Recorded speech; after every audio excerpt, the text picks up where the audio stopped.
Now, in Abram's seed line, listen to this. There was Abram. He believed.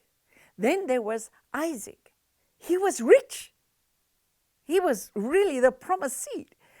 And in a famine, he sowed in that famine land. There was 3 famines on top of each other. Oh, it's going so bad. Hey, get to the stories where you are born from. Isaac sowed in that land, while the others were sitting on their seed bags. And eventually they had to meet. Yeah, but Annalise, you don't know my situation. I nearly said something I shouldn't say on TV. Get out of your situation. Get into the right seed line. Why are you in a situation? These things are under our feet. But Annalise, you don't understand. No, you don't understand my life. But I'm not going for that. There is something more. Do you know what? I hear the sound of abundance of rain because I've stepped into another realm. And you know what? You can do it right now. You don't have to wait another day. Isaac was blessed. Then Jacob came. Oh my word. He was a supplanter. He was a cheat. He was a rubbish. And then he wrestled with God and he had this encounter with God. Listen to this. He slept with his head on a rock and he had a dream of a ladder that comes from the earth right up to heaven, and the angels ascending and descending and ascending and descending. Please remember this. When Jesus came to the earth, the body that was prepared, he called his 12 disciples. Why 12? 12 is the number of his government. He had 12 tribes. And just before he died, he washed the 12 disciples' feet. He pulled them out of death. He washed off the dust. So a child is born, a son is given. The government is on his shoulders. 12 times 12, 144,000 means perfect. All God's people, his government is in place. And who is that? The everlasting Father. Because the Father and the Son is one. In the beginning, the Spirit of the Son comes out of the Father. They are one. When Jesus was here, he said, I do nothing unless the Father tells me. He hated evil and he loved righteousness. The problem today is we receive Jesus, but we don't hate evil. We play with evil. So I just want to say to you, the only thing you can do is see the kingdom. You don't enter the kingdom. So the minute you die to your will, there's a place where you can actually enter the kingdom. And then there's going to be a time where we're going to possess the kingdom. This time is right in front of us. So when God called his 12 disciples, he said to him, Nathanael, I saw you when you were under the fig tree. What is the fig tree? That was the system that Israel built themselves when they were in Babylon. They came back with Pharisees, Sadducees, rulers of the temple, which God called a generation of adulterers, a generation of serpents and vipers. And you remember they said, let his blood be on us. I didn't say it. This is why everything came back down on them, like Haman hanged on the same gallows that he made for Mordecai. Israel allied with Rome to kill the Christ.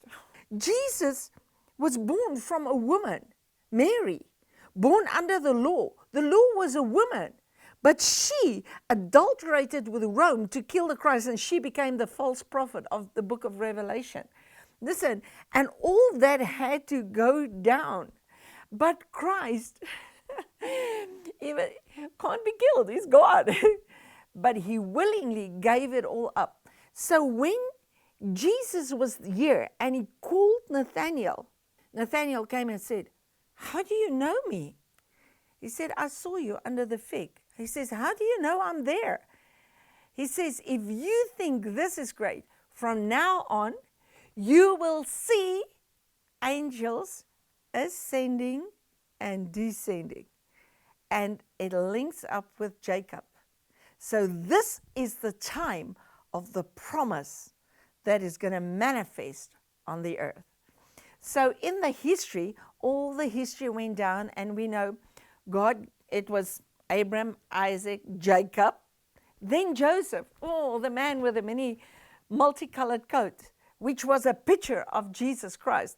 But after Joseph, the people became slaves in Egypt. But God said, I've called my son out of Egypt. Abraham, when he came to the promised land, there was such a drought. He first had to go to Egypt because he set the pattern. I'll call you back out of Egypt into the promised land. You got to get out of Egypt to get into the promised land. When Jesus was born, they had to flee to Egypt, and he had to come out of Egypt. The same way you've got to come out of Egypt. You can't play with sin.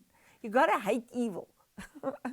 So now, in this line, God raised up a man, and this man said, I know God has trained me and called me, but I can't face it, and he ran away. Then God cornered him on a mountain in front of a tree that was burning. And you know what God said? The ground you're standing on is holy ground. Whoa, that ground was cursed. But God revealed to him that in front of a tree that burns, the earth will be restored. This is the way the earth is going to be restored. God and Moses later stood on that same mountain as friends, face to face. You know what Moses said? You know my name. His name was drawn from water. He was called with fire. He said, show me your glory. You know what God gave him? The commands of life. Before he could even give it to the people, they broke it again. And then he had to rewrite it. But now the law was added. The law says stone. So the law was a system of stoning. The commands were written on the rock, but the law was a system of stoning and judgment. This is why when they brought the woman of adultery, and they said, the law says stone her, what do you say? Challenging him. And you know what he did there? He bent down and with the finger of God wrote on soft sand, and he opened the conscience of man.